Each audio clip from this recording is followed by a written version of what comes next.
ही एवढी गर्दी कशाची आहे? हाच प्रश्न तुम्हाला देखील पडला असेल ना? तेच सांगायला तुम्हाला मी घेऊन चालली आहे. हाय, हॅलो, गुड मॉर्निंग आणि welcome back to my channel. सकाळ-सकाळी कुठं चालली हे पुढे तुम्हाला समजेलच, पण जायच्या आधी पहिला स्टॉप झाला तो म्हणजे प्रसाद मलाई चहाला. कुठेही बाहेर पडायचं असेल तर हा आमचा सगळ्यात फेव्हरेट स्टॉप आहे. मस्त चहा एन्जॉय केला. थोडंसं पुढे गेल्यानंतर नाश्त्यासाठी वडापाव घेतला होता. एकदम भारी वडापाव होता. तो एन्जॉय केला आणि पोहोचले होते माझ्या माहेरी. मी आली विट्याला अष्टमीसाठी. आता तुम्ही जे कोणी विटायचे असेल त्यांना माहिती असेल, अष्टमी म्हणजे आपल्याला दिवाळीपेक्षा पण त्याची खूप जास्त एक्साइटमेंट असते. लोक असतील IPLचे फॅन, पण आमच्या घरी सगळे जेव्हा असे एकत्र येतात तेव्हा रंगते अशी ही मॅच. एकदम म्हाताऱ्यांपासून लहान मुलांपर्यंत सगळे आम्ही एकत्र असं मस्त एन्जॉय करतो.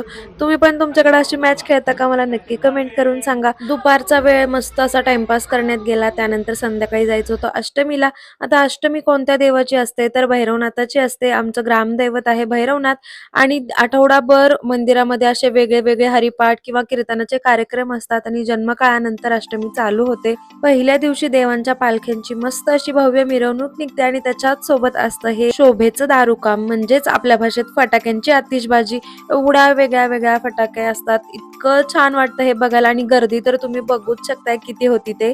याच्या समोर कोल्ड प्लेचे कॉन्सर्ट सुद्धा फिके पडतात असं मला वाटतं. गावच्या यात्रेचे वाईब्सच वेगळ्या असतात, बरोबर की नाही? तुमच्या गावची यात्रा तुम्ही कशी एन्जॉय करता मला नक्की कमेंट करून सांगा.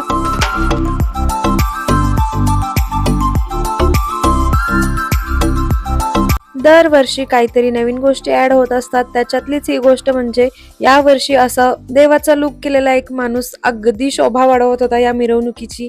त्यानंतर पालख्यांचं दर्शन घेऊन आम्ही पुढे निघालो. आता पुढे कुठं तर अष्टमी आहे आणि पाण्यात बसायला जाणार नाही असं तर शक्यच नाही. इतक्या वेगळ्या वेगळ्या प्रकारचे पाहणे इकडे आले होते.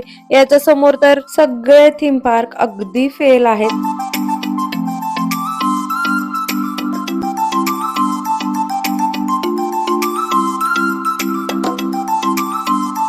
आणि गेल्या गेल्या पहिला नंबर लावला होता आमच्या या शेंडेफळांनी.